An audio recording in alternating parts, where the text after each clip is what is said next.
ദൈവതിരുനാമത്തിന് മഹത്വം ഉണ്ടായിരിക്കട്ടെ. വിശുദ്ധ പൗലോസ് ശ്ലീഹ റോമാക്കാർക്ക് എഴുതിയ ലേഖനം 12-ാം അധ്യായം 12-ാം തിരുവചനത്തിലൂടെ ദൈവവചനം ഇപ്രകാരം നമ്മോട് പറയുന്നു: പ്രത്യാശയിൽ സന്തോഷിക്കുവിൻ, ക്ലേശങ്ങളിൽ സഹനശീലരായിരിക്കുവിൻ, പ്രാർത്ഥനയിൽ സ്ഥിരതയുള്ളവരായിരിക്കും.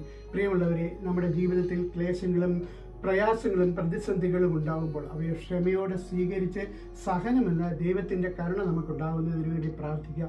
നമുക്ക് പ്രതിസന്ധികളും പ്രയാസങ്ങളും ഉണ്ടാകുമ്പോൾ എനിക്ക് മുമ്പിൽ വലിയ പ്രതിസന്ധികൾ ഉണ്ട് എന്നതല്ല, എൻ്റെ മുമ്പിൽ ഉദ്ധിതനായ ക്രിസ്തു ഉണ്ട് എന്നൊരു ബോധ്യം ഉണ്ടാകുന്നതിന് വേണ്ടി നമുക്ക് പ്രാർത്ഥനയോടുകൂടിയായിരിക്കാം.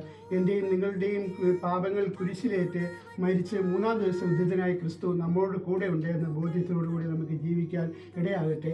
ഈ നൊയമ്പ് കാലത്ത് പ്രാർത്ഥനയാലും ഉപവാസത്താലും, അതായത് ഉപവാസം എന്ന് പറയുന്നത് ദൈവത്തോട് കൂടെ ആയിരിക്കാൻ, പ്രാർത്ഥന എന്ന് പറയുന്നത് ദൈവവുമായി സംസാരിക്കുന്നത്, ഇവ രണ്ടും കൂടുതലായിക്കൊണ്ട് പ്രാർത്ഥനയാലും ഉപവാസത്താലും ഈ നോമ്പ് നമുക്ക് നല്ല അനുഗ്രഹപ്രദമായ നോമ്പായി തീരാൻ ഇടയാക്കുമാറാകട്ടെ.